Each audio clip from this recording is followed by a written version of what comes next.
Types of pi bond हम पढ़ रहे थे।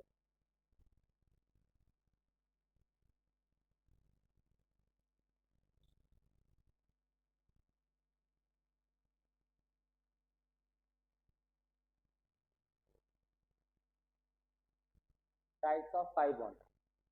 बच्चे देखो, पाई बॉन्ड होते हैं, एक तो होता है पी पाई, एक होता है पी पाई डी पाई। ये बैक बॉन्डिंग कहलाता है। This is called back bonding. ठीक है, in which lone pair is donated, in which lone pair of p orbital of p is donated in vacant d orbital of another atom।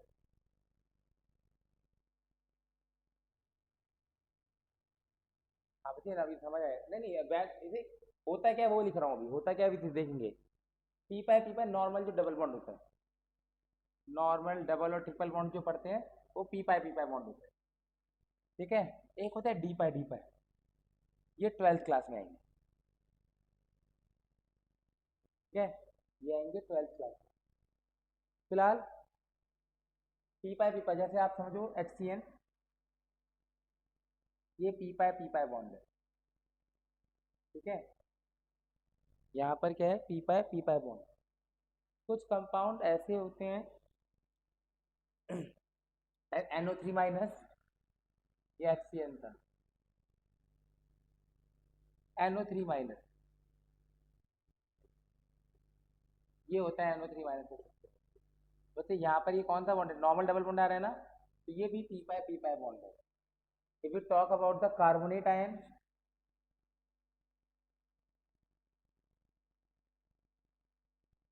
तो ये भी P pi bond है यहाँ पर। ठीक है, if you talk about phosphate ion,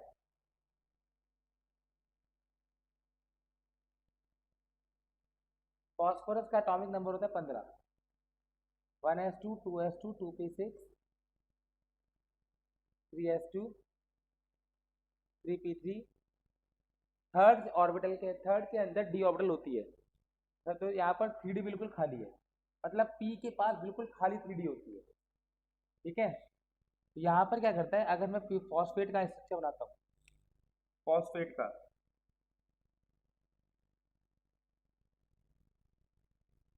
यहाँ पर इनके पास लोन पेयर है। ठीक है, इसके पास वैकेंट, यहाँ पर phosphorus has vacant P orbital, vacant d orbital. ठीक है, तो यहाँ पर क्या पड़ा था, P pi d pi bonding कब होती है, जब एक एटम के पास वैकेंट डी ऑर्बिटल हो, in which lone pair of an atom of in p orbital is donated in the vacant d orbital, is donated in vacant d orbital of another atom। Phosphorus के पास vacant d orbital है, इसके पास lone pair है, ये इसको lone pair donate कर देता है, ये इसको लोन पेयर डोनेट कर देता है। इसे कहते हैं P pi d pi bond. यहाँ पर ऑक्सीजन के साथ फॉस्फोरस का एक सिग्मा सिग्मा बॉन्ड तो रहेगा ही रहेगा, साथ में P pi d pi bonding भी बनेगी। यहाँ पर ऑक्सीजन के पास लोन पेयर था और फॉस्फोरस के पास एम्प्टी डी ऑर्बिटल भी थी, तो ऑक्सीजन ने अपना लोन पेयर ऑक्सीजन अपना लोन पेयर उस वैकेंट ऑर्बिटल में डाल देगा, ऑक्सीजन अपना लोन पेयर उस वैकेंट ऑर्बिटल में डाल देगा। तो बच्चे पीपी और पीपी बॉन्डिंग में क्या होता है, देखो P pi bonding, if you talk about P pi bond, ये ऐसा बनता है, ओवरलैपिंग बहुत कम होती है, लेस ओवरलैपिंग। लेकिन जो पी पाई डी पाई में होता है,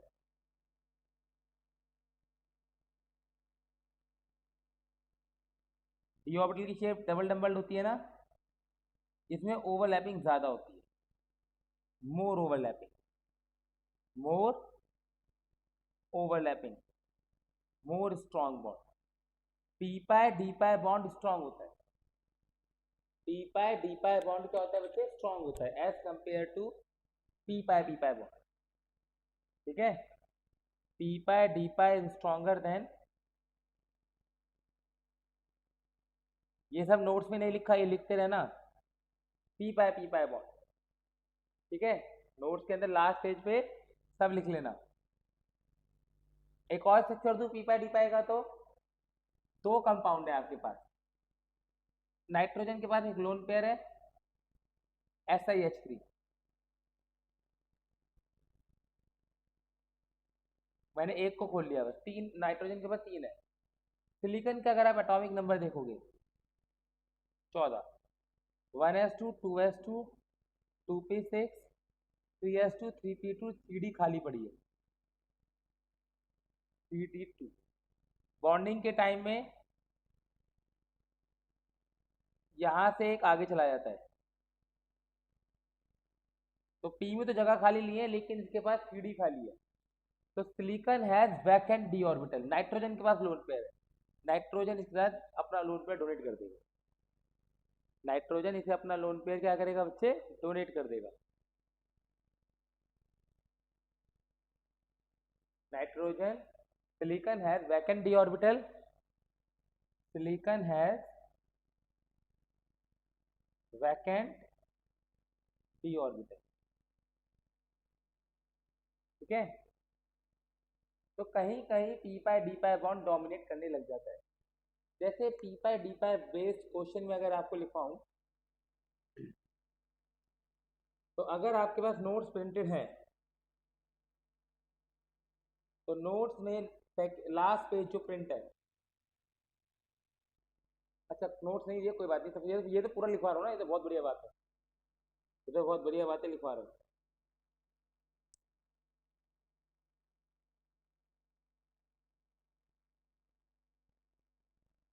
तो बॉन्ड समझ आ गए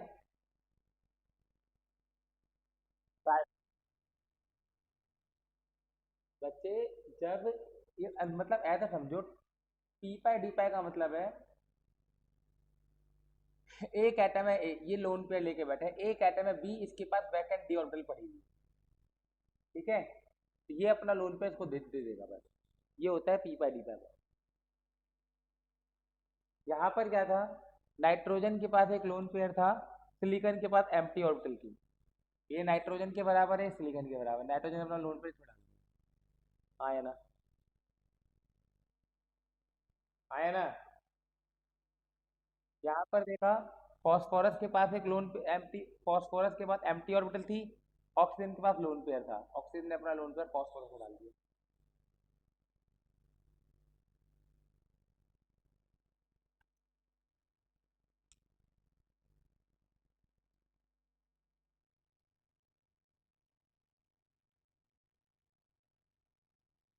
बच्चे पी पाए तो नॉर्मल डबल और ट्रिपल बॉन्ड जो आपको आंखों से दिखाई दे रहा है, ये डबल बॉन्ड आपको आंखों से दिखाई दे रहा है ना, आए ना, ये ट्रिपल बॉन्ड दिखाई दे रहा है ना, ये पी पाई, ये हिडन बॉन्ड होता है, ये पी पाई डी पाई आपको फॉस्फेट में कभी बनाते नहीं हो आप, लेकिन होता है,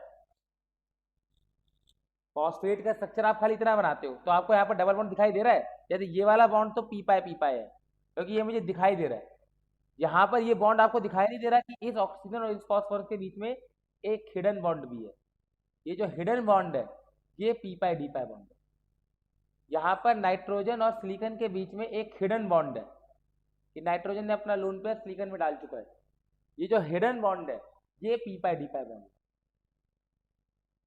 जिसको हम सिंपली ड्रॉ नहीं करते।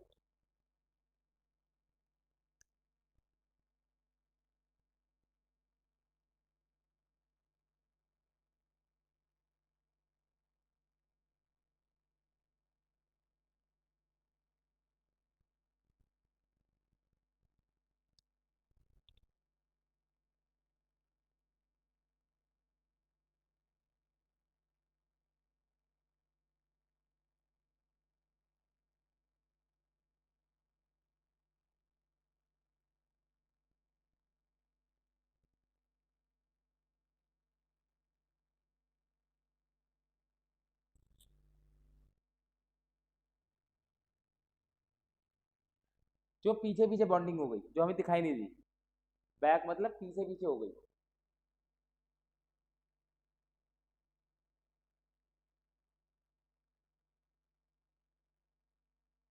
जो हमें नॉर्मल स्ट्रक्चर में डबल और ट्रिपल बॉन्ड दिखाई देते हैं वो पी पाई है। जो पीछे पीछे छुपे हुए हैं वो होता है D pi bond. D pi bond ज़्यादा स्ट्रांग होता है क्योंकि इसमें ओवरलैपिंग ज़्यादा होती है।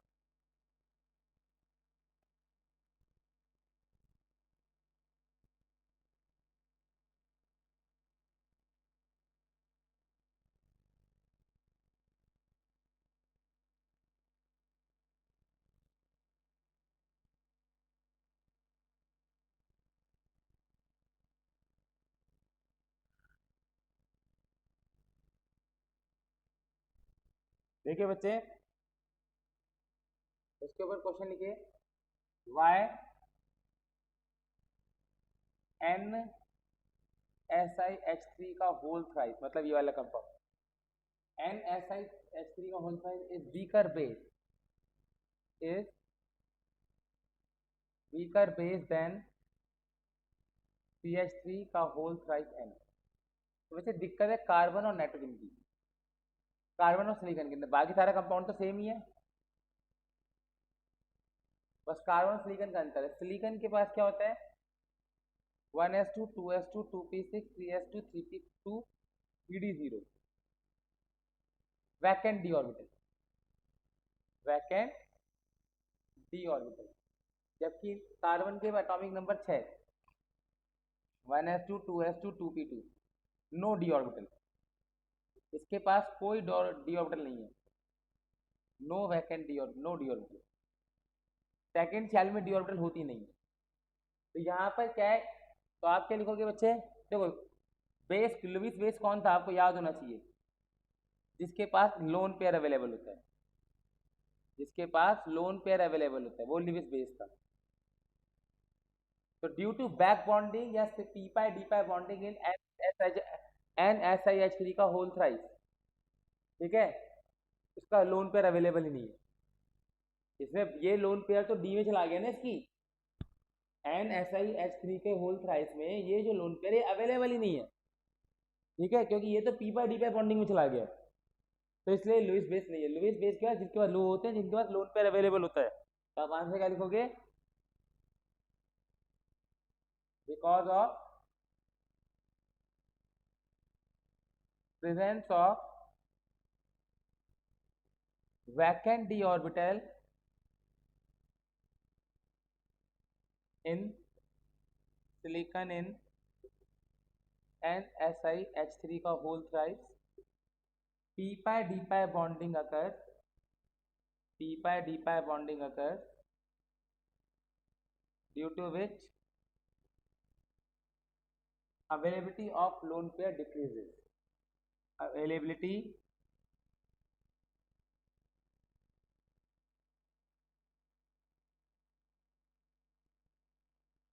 लोन पेयर की अवेलेबिलिटी कम हो गई, lone pair availability decreases and it is weaker base.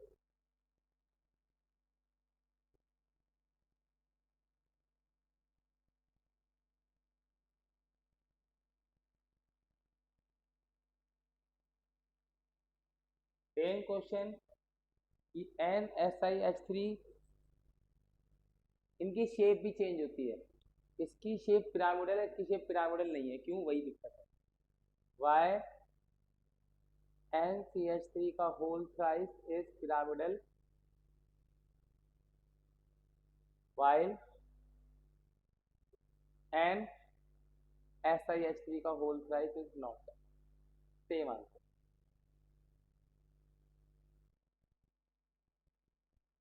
तो आप पेपर में चाहे एक बार लिख सकते हैं, इतना बड़ा नहीं लिखा जा रहा, मत लिखो, आप केवल एक बार लिख सकते हैं, carbon form p pi bond while silicon form p pi d pi bond. Carbon p pi bond बनाता है, जबकि silicon p pi d pi bond बना सकता है।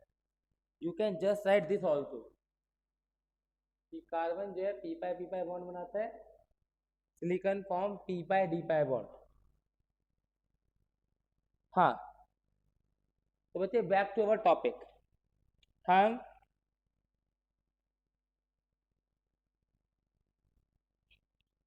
लास्ट क्लास में जनरल कैरेक्टरिस्टिक पढ़ रहे थे पी ब्लॉक एलिमेंट की। इसमें हम एक लास्ट पॉइंट पढ़ रहे थे, p block second group element differ from each other due to, यही पढ़ रहे थे नहीं पढ़ रहे थे?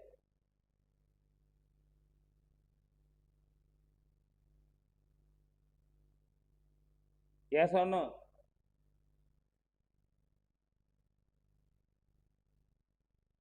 बच्चे यस और नो?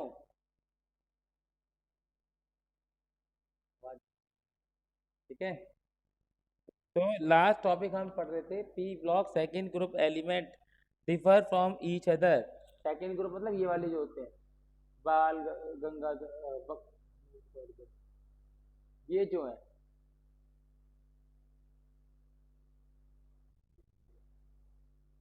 कि इनकी प्रॉपर्टी बाकी सबसे अलग है, इनकी प्रॉपर्टी बाकी सबसे अलग है। तो इसका एक ही हमने पढ़ लिया था, स्मॉल साइज, स्मॉल साइज। दूसरा था absence of vacant d orbital.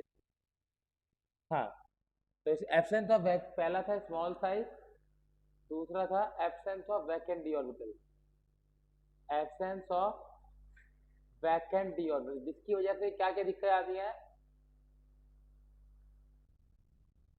Second group element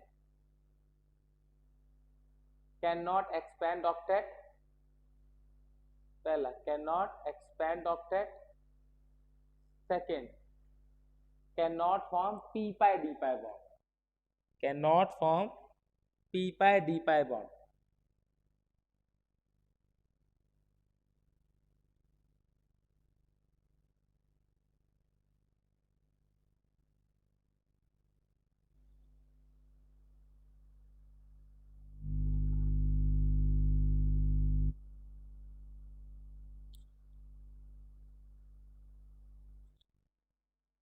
can not form p pi d pi bond.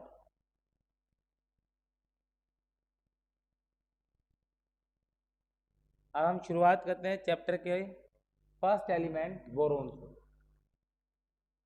अब हम चैप्टर की शुरुआत करेंगे बच्चे। नहीं, ये बोरोन के लिए है हमारे कोर्स में थोड़ा सा, ठीक है। मैं अभी तो खाली जनरल कैरेक्टरिस्टिक चलाऊंगा, फिर ज़्यादा नहीं था, हमें बोरोन को डिटेल में पढ़ना है, कार्बन को थोड़ा डिटेल में पढ़ना है बस। बीच बीच में जनरली हम बोरोन ही यही दोनों पढ़ेंगे बस। लिखिए बच्चे।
नहीं,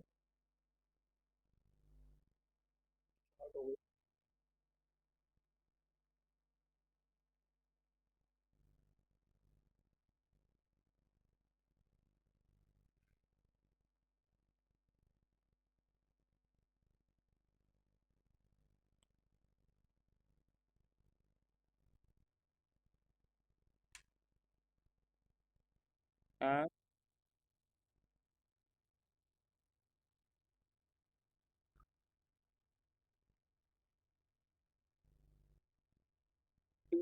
पी पाई, P pi d pi bond, और वो पी पाई बना देता है। और वो P pi d pi bond, और वो पी पाई पी पाई बना देता है। और वो पी पाई पी पाई बना देता है। और वो पी पाई पी पाई बना देता है। और वो पी पाई पी पाई बना देता है। और वो पी पाई पी पाई बना देता है। और वो पी पाई पी पाई बना देता है।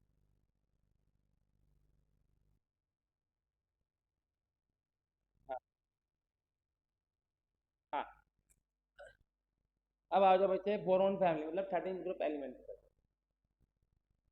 एक बार जरा एक जरा पढ़ के बता दो डिलीटेड क्या क्या है, कभी मैं सारा पढ़ा दूँ।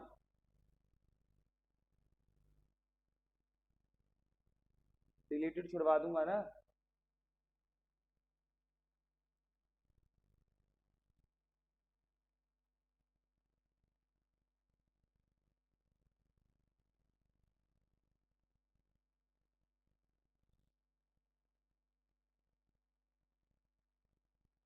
तो बच्चे क्या क्या डिलीटेड है।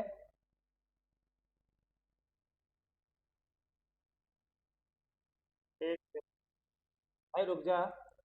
बोरेक्स और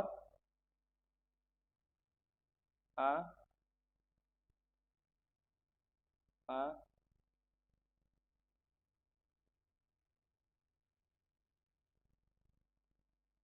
अच्छा।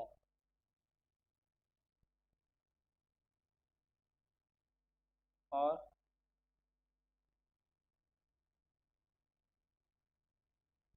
कार्बन यूजेस एंड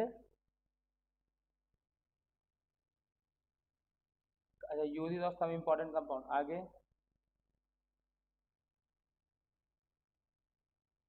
हाँ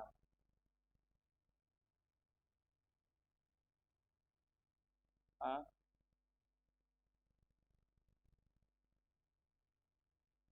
एंड यूजेस।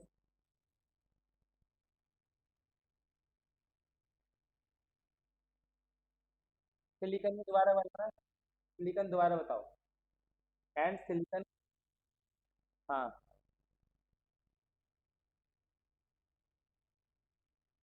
हाँ हाँ।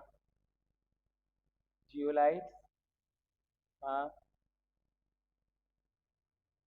ये सब कटा हुआ है। यूनिट कटे हैं खाली।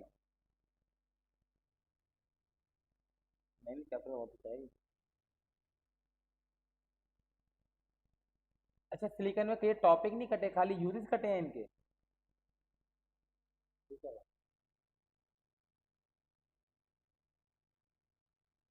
एंड यूनिट होगा। हाँ तो ये पूरा कट गया ना, ठीक है सिलिकन के पूरे कट गए। ठीक है ठीक है। हाँ तो ठीक है ठीक है। सिलिकन के इंपॉर्टेंट कंपाउंड उनके यूज कट गए। कार्बन के कार्बन के इंपॉर्टेंट कंपाउंड कट गए, ठीक है बचा ही नहीं कुछ चैप्टर में पढ़ाऊंगे। फिलहाल हम स्टार्ट करते हैं।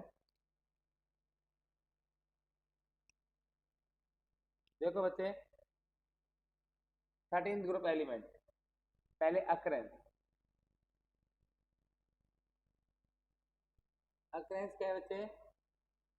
जो बोरोन है वो ऑर्थोबोरिक एसिड की फॉर्म में पाया जाता है। किसके फॉर्म में पाया जाता है ऑर्थोबोरिक एसिड। जिसे हम कहते हैं BOH का होल थ्राइस। ठीक है या H3BO3। H3BO3। और किस फॉर्म में पाया जाता है बोरेक्स Na2B4O7.10H2O। ठीक है। एल्यूमिनियम जो है वो एबंडेंट मेटल है अर्थ पर। अगर हम एल्यूमिनियम की बात करें तो सबसे ज्यादा अर्थ पर एल्यूमिनियम है। Most abundant metal in on earth and third abundant in universe. And third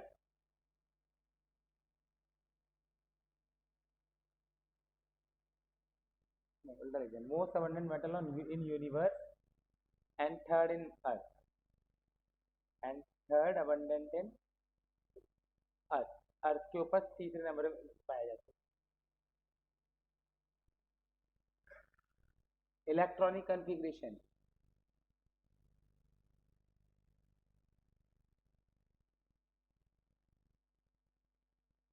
इनकी इलेक्ट्रॉनिक कन्फिग्रेशन है NH2NP1। मतलब अगर जैसे बोरोन है बोरोन की कैसे हो गई 2s2 2p1। एल्यूमिनियम की क्या हो जाएगी 3s2 3p1। गैलियम की क्या हो जाएगी 4s2 4p1 इस तरीके से चलेगी। ठीक है। Ionisation enthalpy. Ionisation enthalpy.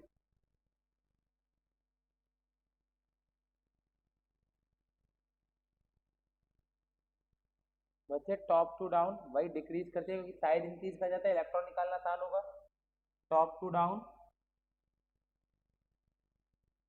Size increase करता है, आयोनाइजेशन एंथैल्पी डिक्रीज करती है। साइज इंक्रीज करता है, इलेक्ट्रॉन निकालना आसान हो जाता है, आयोनाइजेशन एंथैल्पी डिक्रीज करती है।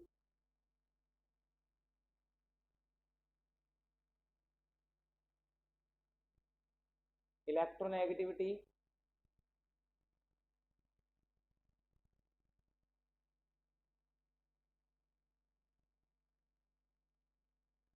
सबसे वही है, होना चाहिए था boron, aluminium, gallium, indium, thallium. लेकिन बोरोन एक्सेप्शनल है, बोरोन सबसे अलग प्रॉपर्टी शो करता है क्योंकि बोरोन का स्मॉल साइज। रीजन क्या है? बोरोन का स्मॉल साइज है, इसलिए वो अलग सी बिहेवियर शो करता है। ठीक है।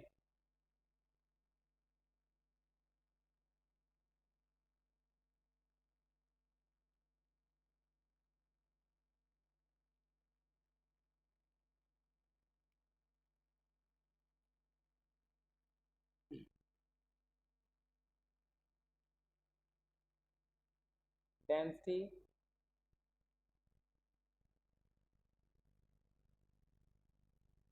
Increases top to down, top to down move करते हैं तो मास बढ़ता है, डेंसिटी बढ़ जाती है। दिक्कत है साइज की। साइज में एक एक्सेप्शन जो पेपर में पूछ लिया जाता है, साइज में एक एक्सेप्शन है जो पेपर में पूछ लिया जाता है। एक्सेप्शन समझने के लिए पहले पीरियोडिक टेबल की ख्याल को समझो। सेकेंड, थर्ड, फोर्थ, फिफ्थ, आज सब लिखना है बच्चे। कहाँ लिखा है? पहले तो जनरली लिखा है, अब 13 ग्रुप की लिखना है खाली।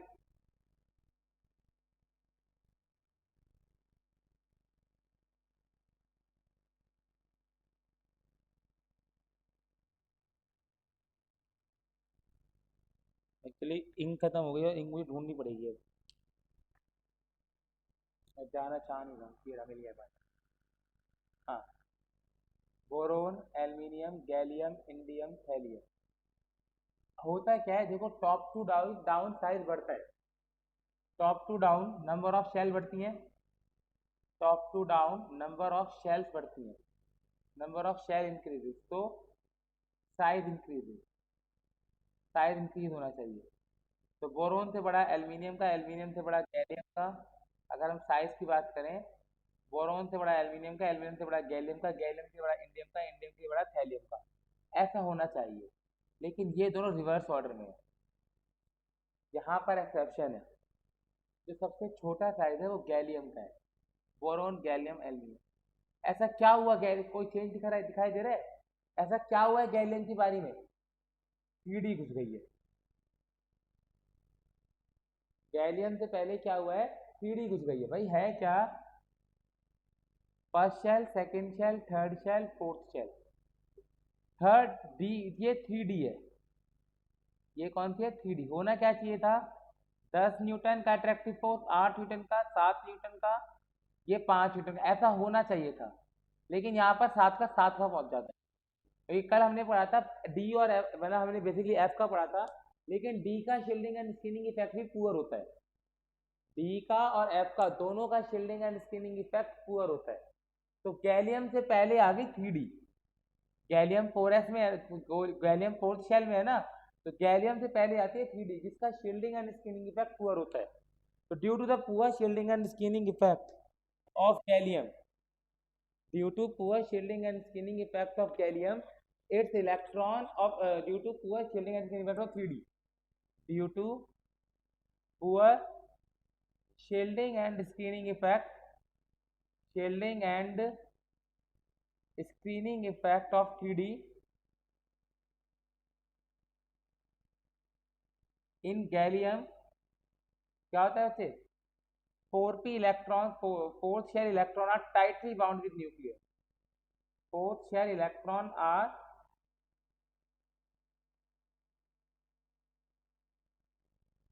टाइटली बाउंड विद न्यूक्लियर, तो साइज डिक्रीज, और घट के वो एल्यूमिनियम से छोटा हो जाता है।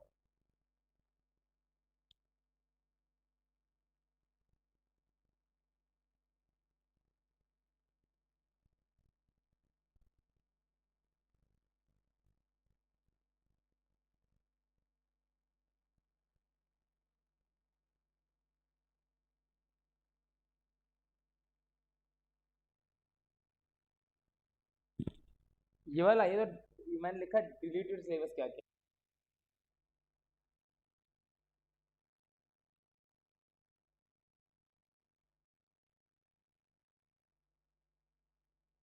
सीरीज देखिए, इलेक्ट्रोनेगेटिविटी की सीरीज क्या होती है।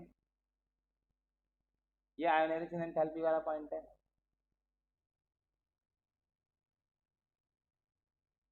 डेंसिटी।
कि why the size of gallium is smaller than aluminium. ये जो एक्सेप्शन आ रहा है, ऐसा क्यों आ रहा है।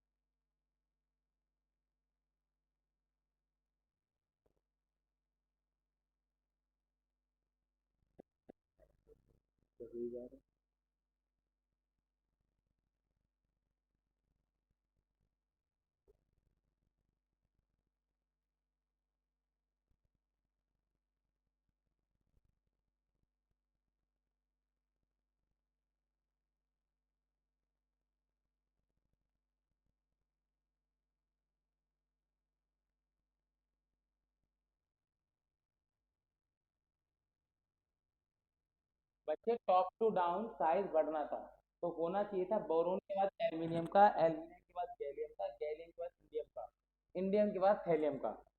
एक्सपेक्टेशन थी कि बोरोन से बाद एल्यूमिनियम आएगा, एल्यूमिनियम के बाद गैलियम आएगा, गैलियम के बाद इंडियम आएगा। लेकिन ये उल्टा हो गया, गैलियम पहले चला गया, इंडियम बाद में आ गया। गैलियम का साइज ज़्यादा छोटा हो गया एल्यूमिनियम से।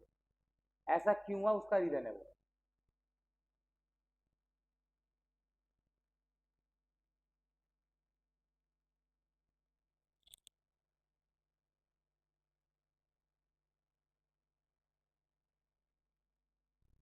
ऑक्सीडेशन ट्रेंड, केमिकल प्रॉपर्टीज पे आ जाओ।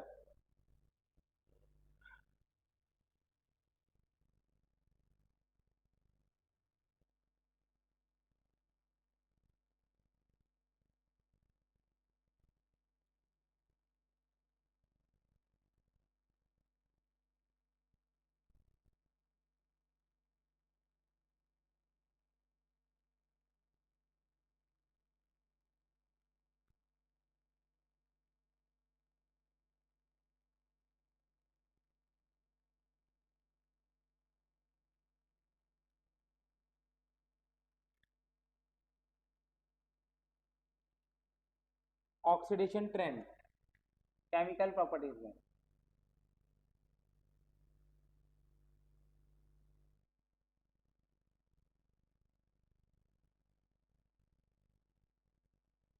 ऑक्सीडेशन ट्रेंड्स बचे, boron, aluminium, gallium, indium, thallium. हमें पता है इन सब में प्लस थ्री स्टेबल होती है, लेकिन थैलियम में प्लस वन स्टेबल होती है due to inert pair effect. Inert pair effect, ठीक है। तो इसके ऊपर यही क्वेश्चन आता है, Y TlCl3 is unstable, Y, कोई बात नहीं, TlCl3 is unstable because in TlCl3 Tl is in +3 oxidation state. Tl is in +3 oxidation state. So Tl, but due to inert pair effect, due to inert pair effect, +1 is more stable. +1 is more stable.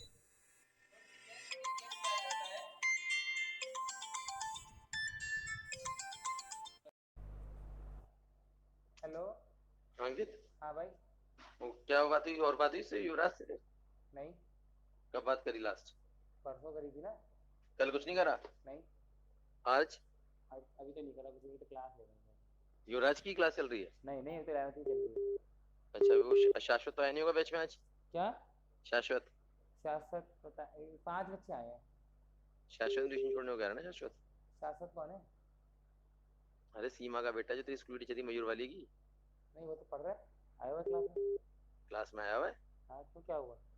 अभी तो मैं message आया है, बस मैं continue नहीं करूंगा sir class अब। अच्छा, अभी क्लास में है, देख जरा एक बार। 1 मिनट, क्लास में वो मीटिंग चालू हुई, क्लास ऑन आया हुआ ना, मीटिंग खुल नहीं पा रही। खुल अच्छा, गया देख खुल क्या गया देख रहा खुल हूँ। गया। ठीक। तो अगर नहीं है, क्लास में नहीं है।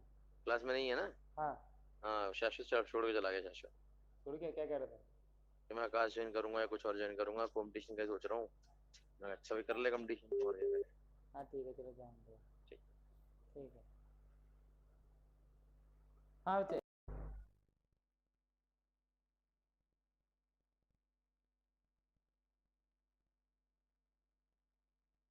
देखो बच्चे, inert pair effect Tl+1 is more stable. तो Tl3 प्लस 2 इलेक्ट्रॉन गेन करके Tl+1 में कन्वर्ट होना चाहता है। ठीक है, तो gain of electron is reduction. तो ये यानी कि ये स्ट्रॉन्ग ऑक्सीडाइजिंग एजेंट है। TlCl3 is strong oxidising agent है। ये दोनों क्वेश्चन आते हैं, ऐसा क्यों है? ये दोनों ही क्वेश्चन आते हैं, ऐसा क्यों है?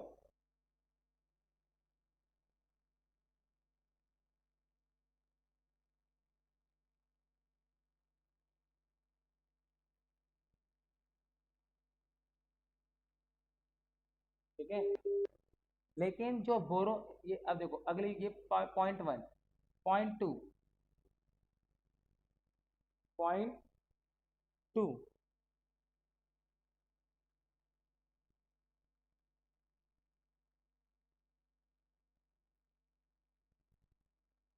बच्चे देखो बोरोन में भी +3 स्टेबल है,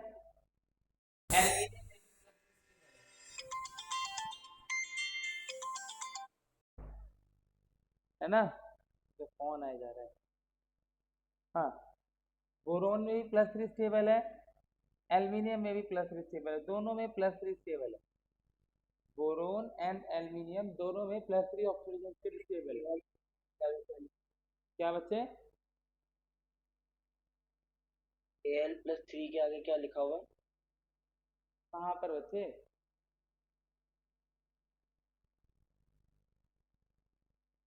ये तो इन क्वेश्चन का आंसर है।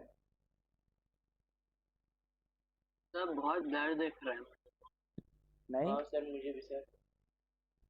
एक तो बार बार फोन आ रहे हैं ना, जरूरत से ज्यादा फोन आ रहे हैं।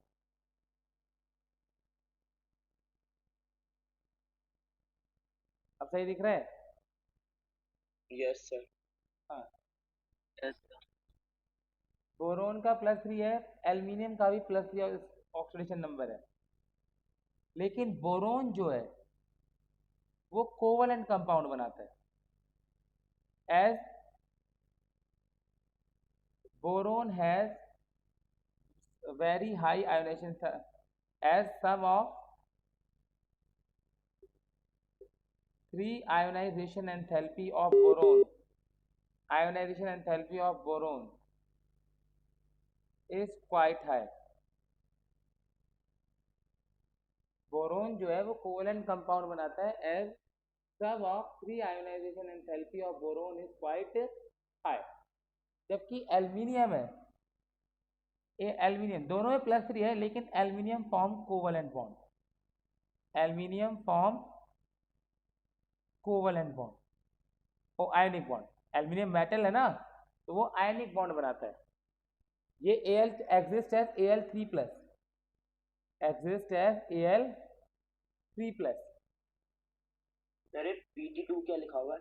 0.1 था ऑक्सीडेशन ट्रेंड में, 0.1 0.2 कि बोरोन और एल्यूमिनियम दोनों का ऑक्सीडेशन नंबर +3 है, लेकिन बोरोन कोवेलेंट बॉन्ड बनाता है और एल्यूमिनियम जो है वो +3 आयनिक बॉन्ड बनाता है।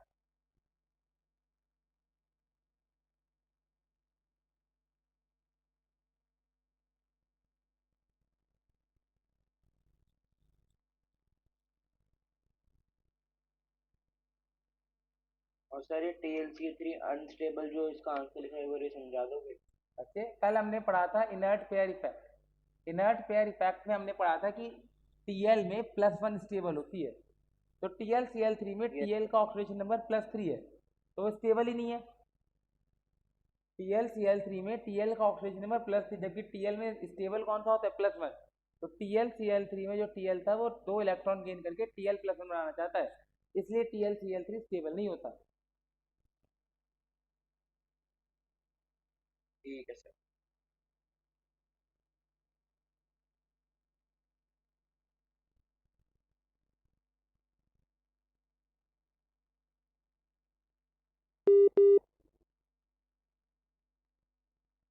अरे बोरॉन के आगे जो लिखा है समझ में नहीं आ रहा है राइटिंग में।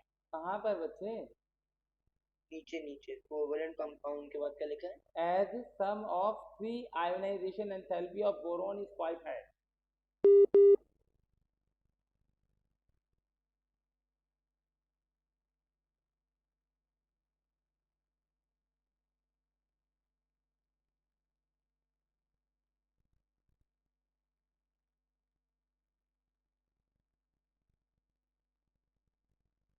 How can you say that?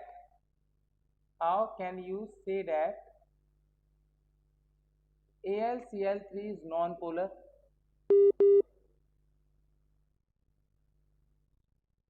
तो आंसर क्या है बच्चे इसका? सर अब वापस ब्लर दिख रहा है। अब तो कोई कॉल भी नहीं आ रहे बच्चे। Is it blur for all? Sir थोड़ा थोड़ा दिख रहा है, अब ठीक हो गया सर। बच्चे वो नेटवर्क इशू हो रहा होगा, ऐसा कुछ। How can you say that AlCl3 is non-polar? तो बच्चे देखो, AlCl3 में एल्यूमिनियम मुझे पता है इलेक्ट्रोपॉजिटिव है, क्लोरीन इलेक्ट्रोनेगेटिव है, एल्यूमिनियम इलेक्ट्रोपॉजिटिव है, क्लोरीन इलेक्ट्रोनेगेटिव है। तो AlCl bond is polar. AlCl bond कैसा होता है? पोलर, जिसमें डाइपोल मोमेंट कहाँ से कहाँ होगी? इलेक्ट्रोपॉजिटिव से इलेक्ट्रोनेगेटिव की तरफ।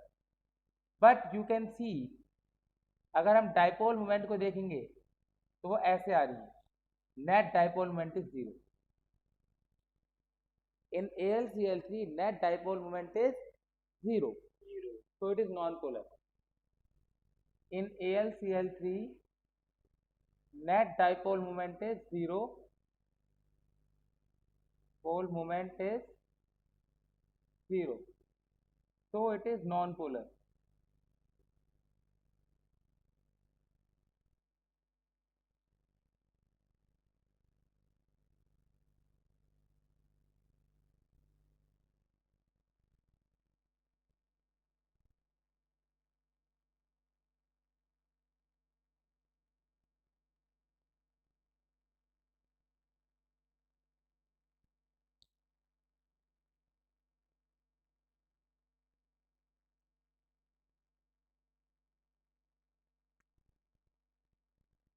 देखो, how does AlCl3 and BCl3 exist? AlCl3 and BCl3 exists or why BCl3 don't form dimer like AlCl3.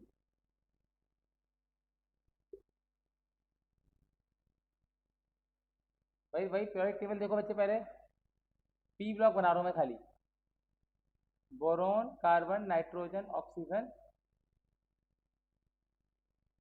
Chlorine.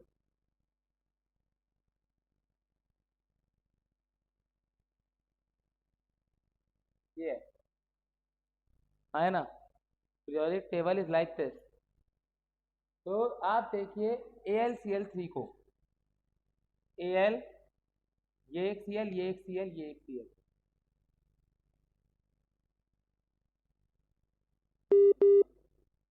अगर हम AlCl3 को पढ़ते हैं तो ये लुईस एसिड है। लुईस एसिड का मतलब होता है इनकम्प्लीट ऑक्टेट। इसके पास 6 इलेक्ट्रॉन है। इसका दूसरा भाई होगा AlCl3, वो भी गरीब ही होगा, लेकिन क्लोरीन के पास लोन पेयर होते हैं। क्लोरीन के पास लोन पेयर होते हैं, वो इसको डोनेट कर देता है, ये इसको डोनेट करता है, डाइमर बना के ऑक्टेट कंप्लीट कर लेते हैं। Form dimer and a complete octet. दो AlCl3 थे, दो AlCl3 थे, एक ने दूसरे को लोन पेयर दे दिया, दूसरे ने पहले को दे दिया, form dimer complete octet. Form dimer complete octet, octet complete कर लिया।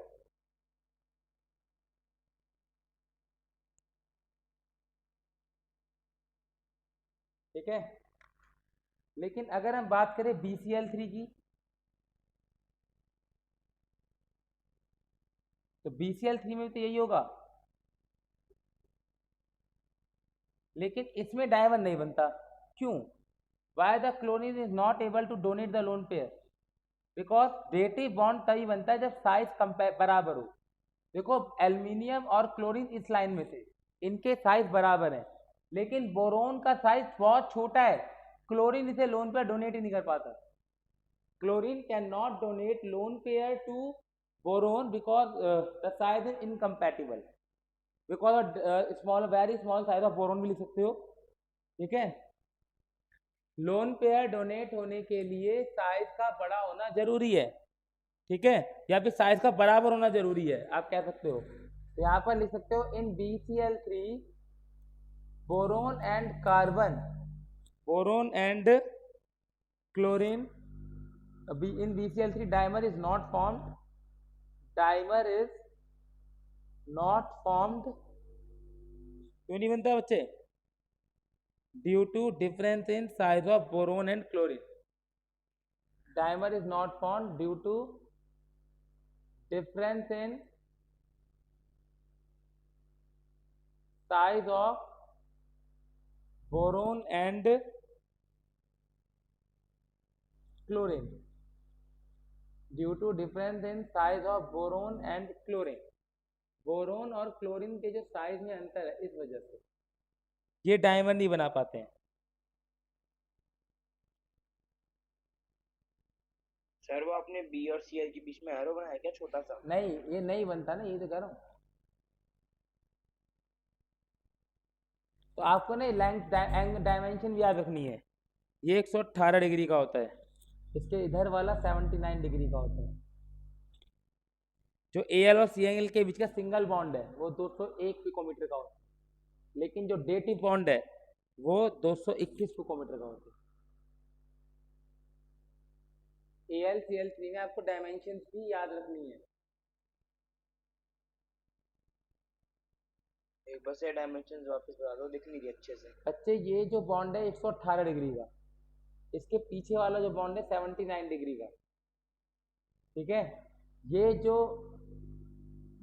Al और Cl के बीच का सिंगल बॉन्ड है, इसकी बॉन्ड लेंथ 201 पिकोमीटर है, कोई सा भी, लेकिन Al और Cl के बीच में डेटिव बॉन्ड है उसकी 221 पिकोमीटर है। उसकी बॉन्ड लेंथ कितनी है बच्चे? 221 पिकोमीटर। उसकी बॉन्ड लेंथ है 221 picometre.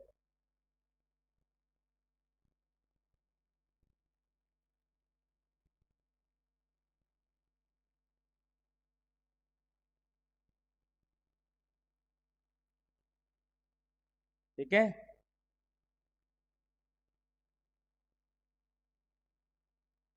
Yes, sir. so you can leave now.